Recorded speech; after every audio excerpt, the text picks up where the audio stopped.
what's real, and That's now what's that in life, and that's what I feel. Now that I'm it's like before my eyes, and now that I live for I didn't know why.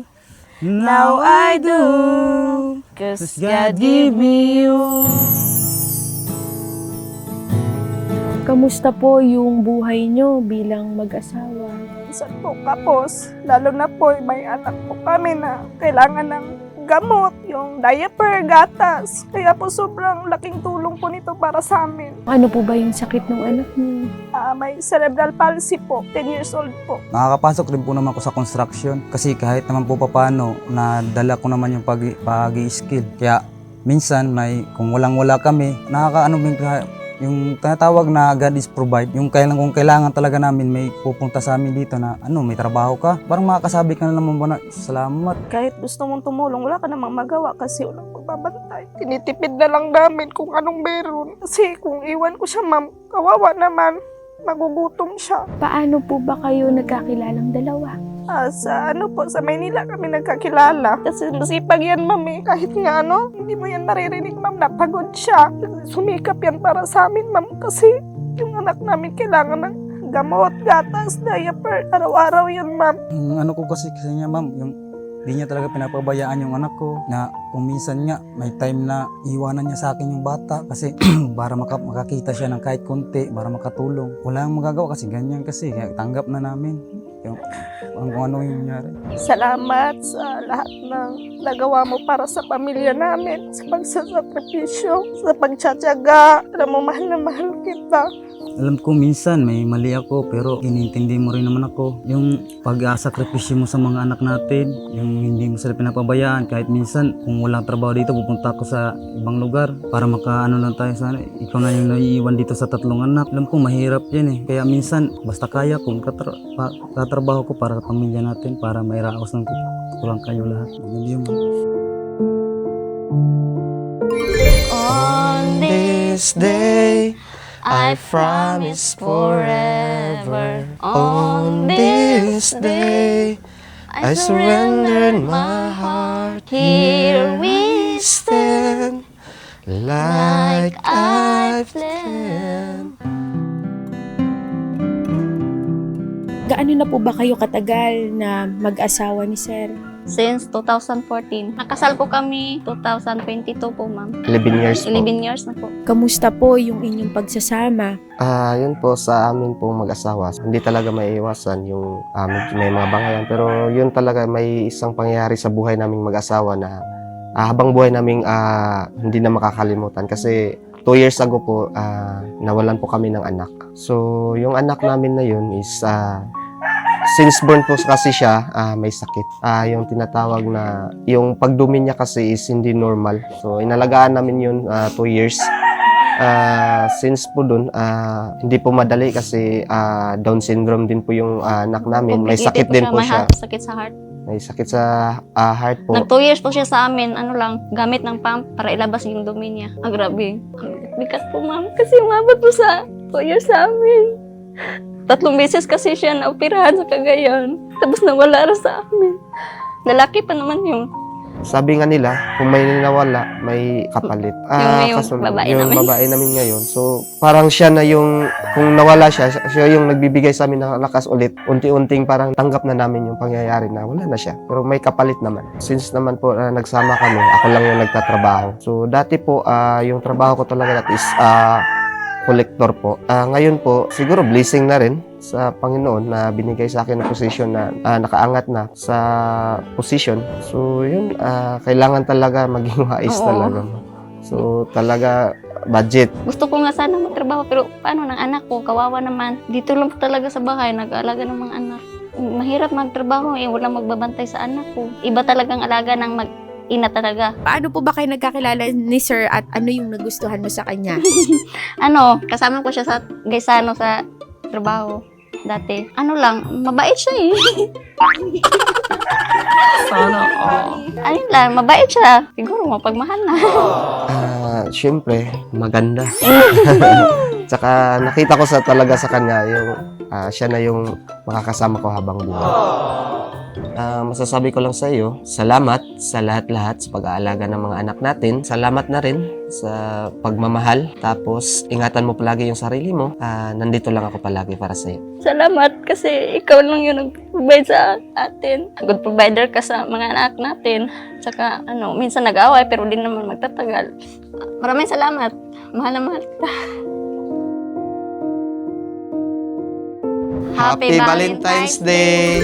Sometimes when this broken heart know it's gonna be with you. You're the one to pull me through. No, I don't know when. If I ever fall in love again. Ano yung nagustuhan mo kay sir? Ang nagustuhan ko po sa kanya, mabait po siya. Tsaka gentleman po talaga siya. Dati po. Bakit dati ngayon hindi na po? Hindi na po. Ikaw naman sir, anong nagustuhan mo kay ma'am? Mabait din po siya. Ganda. Yan pa nagustuhan ko sa kanya. Hindi naman po kami yung may pinag-aawayan po ng sobra kasi naaayos naman po namin. Kailangan po talagang magsikap kaming dalawa para po sa anak namin.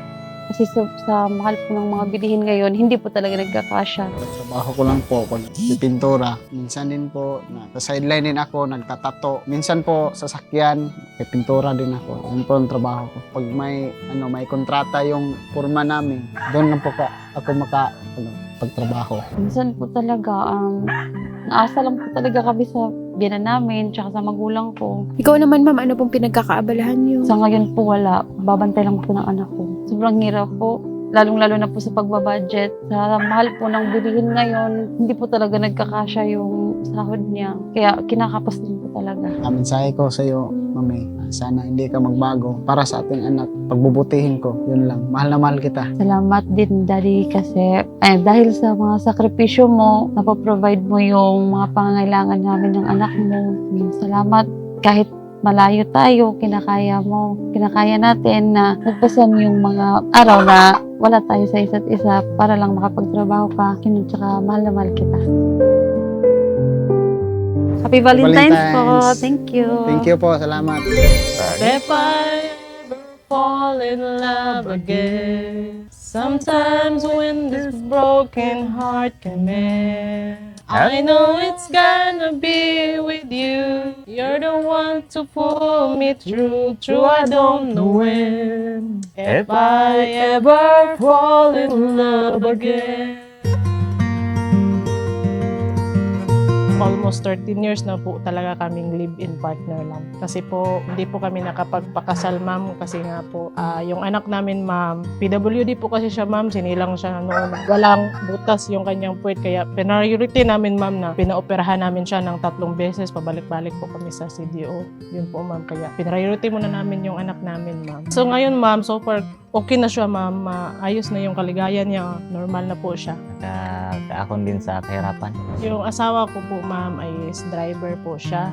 Tapos ako po, bilang housewife, nagtitinda rin po ako para po matulungan ko po siya sa aming pangangailangan. Malaki po yung gastos namin noon, ma'am, kaya nagkautang-utang po kami. Kaya yun, nagsusumikap ako, ma'am, natulungan po talaga siya kasi nga po, konti na lang yung sweldo niya kasi medyo nakautang-utang po kami noon, ma'am. Dahil po sa financial issues, mga ganun po. Yun, nagsusumikap, ma'am, na makaahon sa araw-araw. Gaano na po ba kayo katagal na driver sir? 10 years. 50 lang isang araw na araw ko. Hinahati-hati lang ko. Kasiyahin lang talaga kasi may budget lang bawat isa. Minsan nga po, ma'am, tinitipid ko nga po yung mga anak ko. Minsan, ma'am, naiyak na lang ako kasi nga po gusto nilang uminom ng gatas eh. Kape na lang po yung napapainom ko kasi nga po wala pong budget, ma'am, ganun. Tinitipid. Minsan nga po pag nag-aaral sila, naglalakad lang po kami dyan sa daan, ma'am. Wala kasi kaming pamasahe noon. Layo-layo po, 'di ba, yung papuntang eskwelahan nila. Minsan pinapalakad ko na lang sila papunta doon sa school. Sobrang hirap po ng buhay, ma'am, pero kinakaya po talaga namin, ma'am. Sobrang bigat talaga, ma'am. Kasi nung panahon na may PWD ako, kahit pagkain, mahirap. Nakaya ko na. Kana lang. Minsan nga, ma'am, kahit po may sakit siya, ma'am, pinupursige na lang niyang pumasok sa na pagtatrabaho, ma'am, para po masustentuhan niya lang po kami, ma'am, kahit Minsan ma'am, hindi na kaya siya umuwi ma'am eh.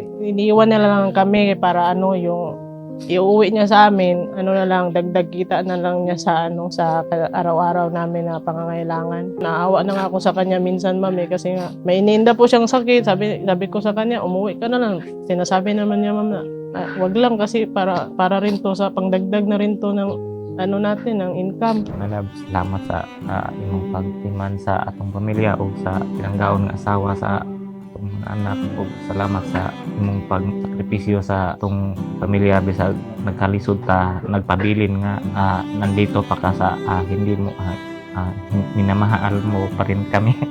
My love, salamat din sa iyong sakripisyo para sa ating pamilya, sa sa kahit malayo ka sa amin, kahit weekly ka lang umuwi, minsan nga monthly, ginakaya nimo nga dili ka makauli para sa amo. Salamat kayo sa imong pag-provide tanan sa mga kinahanglan sa mga bata, bisag usahay dili mo na matuman ang gusto nila. Salamat kayo sa imong pagpangga sa amo.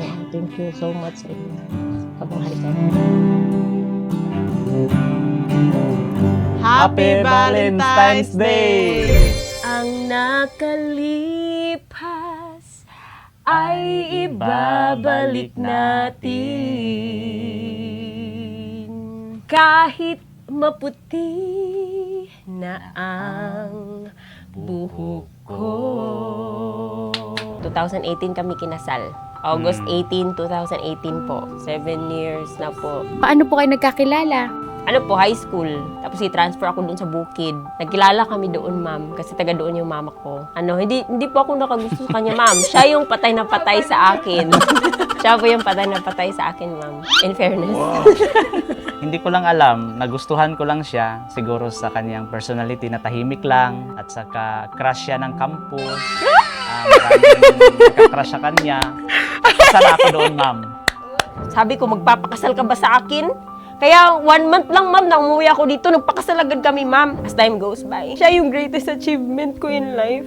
Siya ang greatest blessing. Lahat po. Gusto ko i-shout sa lahat na, alam naman ng lahat, kahit dito sa Miglamin, ma'am, na proud ako sa kanya. The best husband in the world. I am happy wife. I have very happy marriage life po. Proud ako na I have the best family po. I have the best husband. I have the wonderful daughter.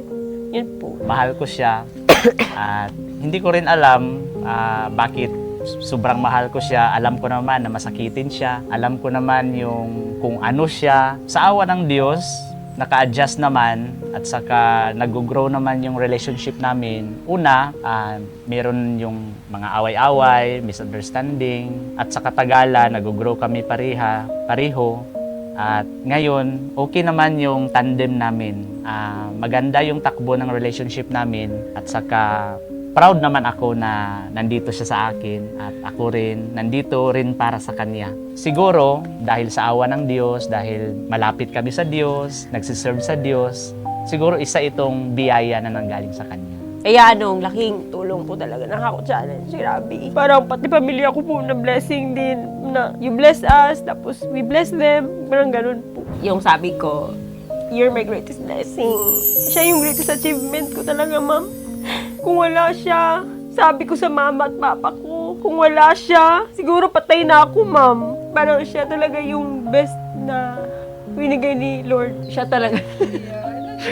Ang sa akin naman, nandito lang ako, mahal na mahal ko siya.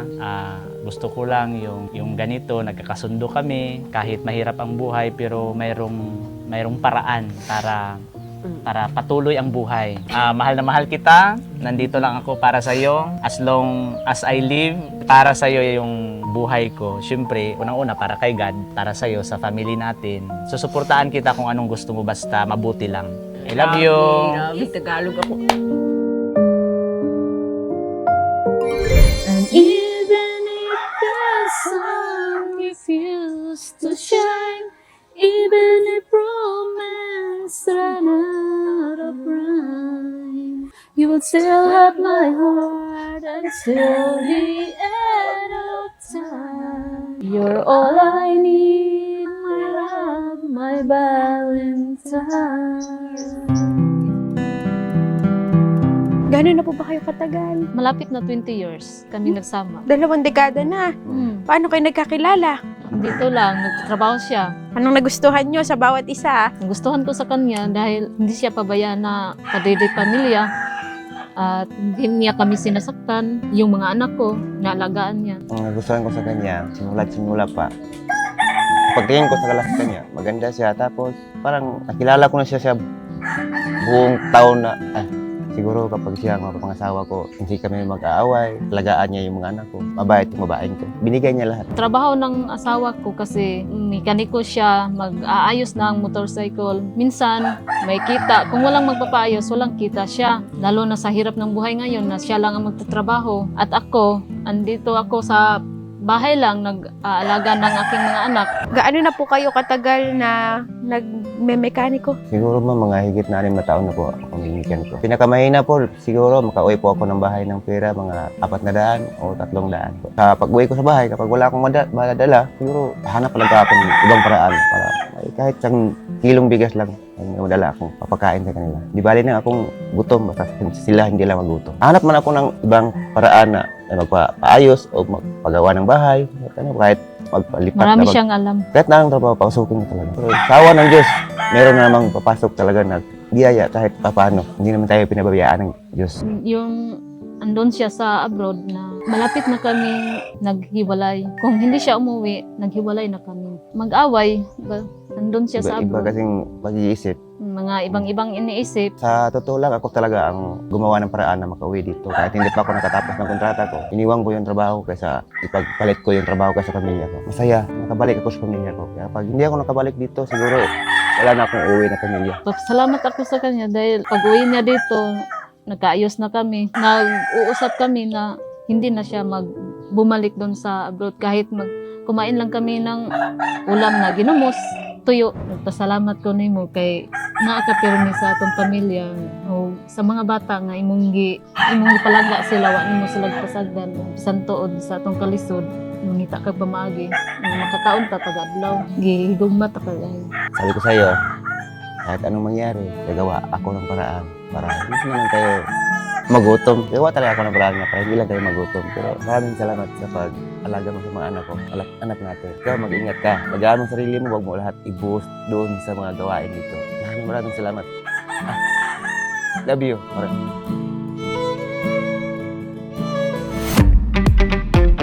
So nakarating na po ang Hakot Challenge Valentine's Day Edition dito po sa Bukidnon. Isa po ang Bukidnon sa mga napili nating lugar para sa Hakot Challenge Valentine's Day Edition. Nandun sa atin ni Senator Raffy Tulfo at ni Congresswoman Jocelyn Tulfo. Same rules po tayo sa ating Hakot Challenge. 3 minutes, the last minute po mga asawa po nila ang tutulong sa kanila para humakot po dito sa Bukidnon. So, umpisahan na po natin ang Hakot Challenge dito sa Bukidnon. In 3, 2, 1, go!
In behalf po sa Bukidnon Hakot Challenge players, maraming salamat po kay Senator Idol Raffy Tulfo, Congresswoman Jocelyn Tulfo, at saka kay Miss Maricel Tulfo. Ang laking tulong from Hakot Challenge po kanina hanggang sa makeover po, hanggang ngayon po sa dinner date. Maraming salamat! Happy Valentine's Day!